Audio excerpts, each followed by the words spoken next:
the wrong tune in the wrong key. Gig nightmares for you and me. Song changed keys and I wasn't ready. Gig nightmares for you and me. Another key change, oh God, oh no. Gig nightmares for you and me. All right, here we are today, Gig Nightmares. And here today we have Rosie Thorn. Rosie, how are you today? I'm doing great today. So I need to ask, is that your actual last name or is that a stage name? Because that's just awesome. A stage name. Totally a stage name. Well, I mean, it's a great one. I love it. Yeah, it's Rose Simone is my actual name. Oh, I mean, that's also a great name. It's kind of boring, but yeah, that's it.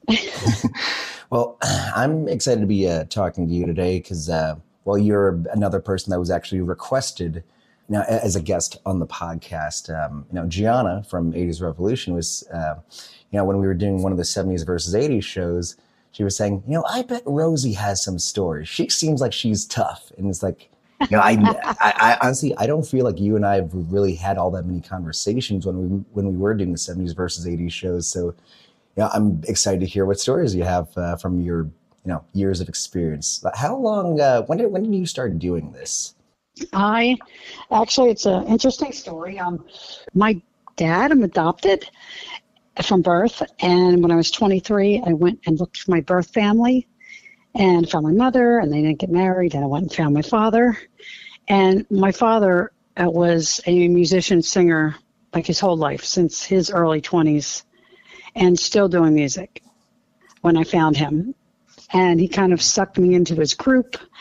And, I sang in school and, choirs and whatnot, but not really professional. But he got me into performing aspect of it. And probably if I hadn't met him, I probably wouldn't be doing this. So that's how I got into it. That's pretty awesome. What kind of different acts have you been a part of? I mean, obviously, I know you from the Discoteks, but I know you also have another band, Shameless, and then recently you've been doing Gilligan, a yacht rock tribute. With my dad, I started out doing oldies and doo-wop. So I did that for 8 years, and I really honed in my harmony skills doing that, because you really have to be right on with that stuff. Yeah. And then, then I had a string of just like duos and trios and bands and just the run-of-the-mill, acts that you see at any little place. And I met Joe, my husband now, and he had an ad for looking for a singer for Shameless. It wasn't even called Shameless. It was just a concept at the time. So I responded to the ad, and I didn't like him at first. I couldn't stand him. So I'm like, what a jerk. I think I'll marry him. So we developed Shameless, and that's been going for like 10 years. And then since I went to the Discoteks, I just kind of get sucked into that by Kenny, their drummer, who was looking for a fill-in for Mary Beth when she got sick one time. And I kept telling Odell, I can't really be in this band. I'm already in a really busy working band. He's like, okay, that's all right. You just show up when you can. And so next thing you know, he started asking me for this date and that date. And then I was doing less and less Shameless gigs because I was being tied up with the Discoteks. And then somehow I just became a member, and because Odell's pretty persuasive. And then I felt bad for Joe, my husband, because I couldn't do Shameless with him. So I helped him start another band. And he auditioned for a yacht rock band in New Jersey, and that never came to anything. So he ended up grabbing the keyboard player that he met there and getting some other musicians, and I helped him start Gilligan. And it was supposed to be just his thing, so I could continue doing the Discoteks. But then I became so invested, now I'm doing that as well. That's awesome. So going with the topic of the show, Gig Nightmares, I'm curious, what usually comes to your mind if someone were to say that to you? What's, the craziest gig you've played? What's been the worst gig you've played? Anything like that. I'm curious what comes to your mind. I got like 3. Well, when I was younger, it was, typical bars And when you're just starting out in the rough places, and we had people throwing fists right in front of the band, and somebody fell into me, and I just kind of kept on singing, just shoved them back out to the crowd. And, those kind of things where you kind of need chicken wire around the band. It's one of those things. And then, like, probably 8 years ago, we had another thing. I was working with Shameless, and a fight broke out in the bar. Of course, guys are beer muscles, and there were chairs sliding and things, and we were right in the middle of doing "Hit Me With Your Best Shot." And as I'm singing the chorus, some guy like slugs another guy, and I'm just like, "Are you listening? What we're even singing here?" And like, yeah, they're taking it a bit too literal. Yeah, like it's "Hit Me With Your Best Shot," pow, boom. Like, I'm like, this is crazy, So that was that. And we had somebody drop dead during one of our gigs at the bar. What happened there? We were at another show for Shameless, and I had just met the guy. It was like the husband of a friend of mine, and he seemed okay. And then we're like playing, and then we see him like fall off the bar stool. I'm like, wow, you probably have one too many. And somebody's screaming, "Call an ambulance." Oh my God, people are crying, screaming, and in comes the ambulance, and we're like, are we done for the night? Like, so that happened. He literally had a heart attack and died during our second set right in front of us. We're like, oh. I mean, there's a bunch of like terrible puns you can make with that. Say, somebody the really next day band. Said, yeah, they really killed it last time. Like, it's too soon. It is way too soon for that. I'm like, knock them dead. Stop. That's rough. Yeah. So like, there's like 3 really sketchy things that happen that really stick out in my mind. There's probably so many. I mean, I've been doing this twice as long as you've probably been alive. So there's so many that I probably buried. It really is crazy with the gigs where, I mean, it's interesting that you mentioned like, the sort of like the, I guess, bar gigs where you have like a lot of like, overcrowding, like pushing and whatnot. This past weekend, we were at where were we? We were playing in Seaside Heights. Like the day after, there was the big news report of like 70 people getting arrested and shootings and stabbings and whatnot. Yeah, I saw that. Yeah, because it's Seaside Heights, of course. But the place we were playing, it was a bit of a smaller stage for like the size of the band. Obviously, with us being a seven-piece band, so the girls were out on the front, on the floor pretty much. But as more people started crowding the place. Eventually they had to like get back up on the stage, but like at that point we're just packed like sardines because there's nowhere to move or anything. Now, at least normally if we're playing like, I don't know, let's say the Point at Summers Point, they usually have like a red velvet rope as if that's enough to stop a crowd. But like, I mean, at least they usually try to behave a little bit better than, but like, at least like, where was I said Seaside Heights, it's just pandemonium, but I'm the kind of person where I kind of like things like that. I enjoy the chaos. It's fun for me. I do kind of like it. I like the chaos. I like people like all up. But sometimes as a female, coming from a female perspective, guys that are drinking get a little grabby. And that can be, that's why hardly ever see me go out in a crowd. Mm-hmm. I know people like that, but I've had a couple bad experiences or I won't go out in a crowd that much anymore. I completely Unless understand. I'm sure it looks safe. If it's not a bunch of young, drunk guys, and then I won't go out in the crowd. Sure. I mean, I think it was Katie, one of our singers. I think one of her first gigs, I think it may have been at Summers Point or one of those places. She left her water bottle on stage, but then when she turned around, she saw someone trying to like slip like a pill or something in there. Like, oh my God! It's awful. So not surprised. Not surprised. Yeah, as a female front person, it's a little sketchy. I can only imagine. Well, obviously there is, I guess, a little bit of a fine line where it's like, well, you need to protect yourself, but you also can't be like a little bit too standoffish with the audience. Like there's some sort of fine line somewhere, which, I mean, again, I'm fairly fortunate, being a guy, for the most part, I don't really need to worry about it the same way. But like I see Gloria going out into the audience sometime and just like interacting with everyone. And like you look at some guy and it's like, yeah, you want to stay away from this guy. And she walks right up to him. Yeah. I'll go out when I'm off the stage. I'll go out. I always go out. Yeah. It's not that I can't handle myself, but I would before, try to avoid a groupathon if I'm trying to perform. But when I'm done and on a break, I always go out and talk to people. Oh, sure. I mean, honestly, Because the more personal connection you have with somebody, the more they feel almost obligated to come see you again. exactly. Because they feel like your friend. And not that I'm ingenuine. I'm not just genuine. I don't fake it when I'm nice to people. But they feel friendly and they come out and see you. And then you build a following from people that actually like you. Personally, they like you. Oh, sure. I mean, at the end of the day, well, one, it's good for, business, but also it just makes it more fun just creating an experience for people. Like, we play plenty of times and people come up to us and say, oh, thank you, you helped me relive my youth, or, something along the lines of that. And it really is a nice thing, Yeah, oh, it is. It is. We're getting that a lot with Gilligan because it's the mid-'70s to early '80s genre that encompasses. So we get a lot of that. We just had that over the weekend. Oh, so I'm curious, how do you personally manage to balance the schedule of doing 3 different bands, 3, fairly pretty active bands, I would say? Yeah, well, thank goodness I don't work during the day.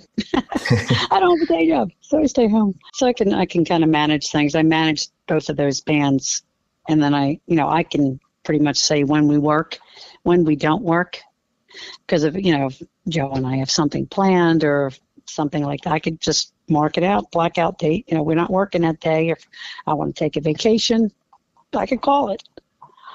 I'm pretty much on call now with the Discoteks because I gave them notice last August that I just couldn't do it anymore because they're pretty much a middle and North Jersey band and everything is 2.5 hours away from me. Oof, that's fun. By Doylestown, Pennsylvania. And everything is really, really far. It's like a 5-hour minimum round the trip drive for every single gig. Doesn't matter if it's 2 hours, 4 hours. I'm always in the car twice as long as the gig, And I never saw my family. So it just got, as much as I absolutely love the band, I had to give them notice. And then I went back again because Mary Beth left. And so I went back and helped them out to the end of the year. And then they got the other 2 girls. And now just if one of those girls need a break and I'm available, I'll do a job with them. But I'm not really, with them all the time now. I mean, it's good you were able to work that out. So, feel free to not answer the question if you don't want to. But having worked with, a good number of different bands and also different people coming and going through different sorts of bands, have you ever found yourself dealing with, I guess, situations that were a little bit difficult to work with, whether circumstances, personnel or anything like that? And how do you normally go about dealing with something like that? I like a difficult band member like that, you mean? Sure. Like I had one. I mean, I left. I had only one really bad experience with a guy that did slip something in my drink. He was part of the band. Oh. And but whatever he put in there made me sick. And he was laughing about it. And he was like, he was just really touchy-feely, just, ugh. So I just left it. Even though I was making a lot of money, we worked all the time. I just couldn't obviously deal with that. Ugh. So, I just get up and roll because, it's not my primary source of income. So I don't really feel obligated to stay somewhere where I'm uncomfortable.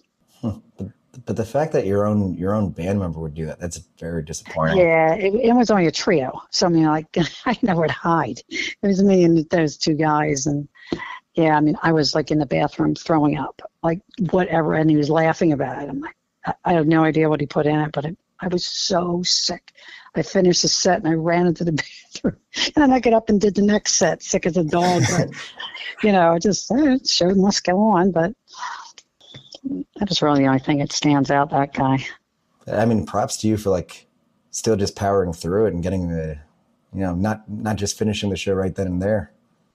Yeah, I wanted to, really. But I liked the other guy. He was really nice. And they had been a duo, and they just added me as a singer. So I didn't want to hurt the other guy because he was decent. And I'm like, how could you associate with this schmuck? But I just, shortly after that, I'm like, sorry, you got to get somebody else. Yeah.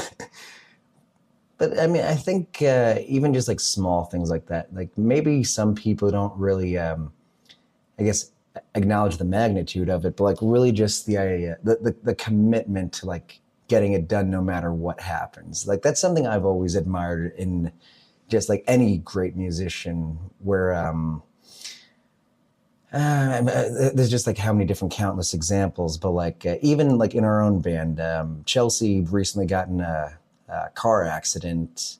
Well, there was that, and then also she was doing like a what was it? It was a Disney princess themed murder mystery thing she recently did. And during the performance, the first opening night of it, we saw her trip on her big ball gown dress, and she fell pretty hard. And at the time I saw it, I'm thinking, wow, that's really good acting. But then everyone's telling me, no, she actually fell. And she had to go to the doctors, and turns out she cracked her shoulder a little bit. So like anytime like this past weekend that she hasn't been performing, her arm's been in a sling with an ice pack and everything, but she still plays the show. She still does like the whole night, the whole week. It's amazing. It's awesome. It's really just like the persistence I used to play bass in the band and sing. So I did that like up to 8.5 months pregnant. Wow. I was still, and my doctor's like, you really need to get off your feet. I'm like, nope, I got a gig. I could barely even play because my belly was out so far, and it was almost like I was playing a slide guitar by the time. It was up so horizontal on my stomach. It was crazy. And I worked when my mother was in my home on hospice. I had a phone on the floor waiting for a phone call. I mean, I had a gig and I went. But I mean, I always show up no matter what. And my word is my word. If I'm doing a show, I'm doing it. I mean, short of being dead, I'll be there. That's amazing. Have you always kind of had that same commitment to it, or do you find yourself losing that at all? As well, I guess as you get older and it's, it gets harder to do this. It's just, plain and simple fact of it. Do you still have that same level of commitment to it, or what do you feel? I totally do. Yeah, once I give my word, I don't like to let people down if they're depending on me. I just don't do it. I mean, if I know that I have something in advance that I'm not going to be able to make a show, I'll make every effort to find somebody to fill in for me, or I give somebody loads of heads up, like, look, this show, something came up in the state, and I didn't foresee it a year ago, but, but I'll make an attempt to fill my spot. Yeah. But I won't do a last-minute ditch on anything. I mean, other than, say, my child gets hurt in the hospital, like, yeah, sorry.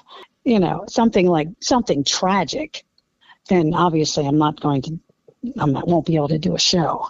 And I think anybody logical would understand that. Odell just had to cancel a show because his wife's dad passed, and they had a funeral that day. It happens. It's life. Sure. But other than, getting a hangnail or something stupid, or you want to go do something else that comes up, no, I would never cancel a show for something like that. I was just wondering, because I'm only 25 right now, and, I want to be doing this my whole life, but obviously, unforeseen things happen and whatnot. So I'm wondering if, like, the same...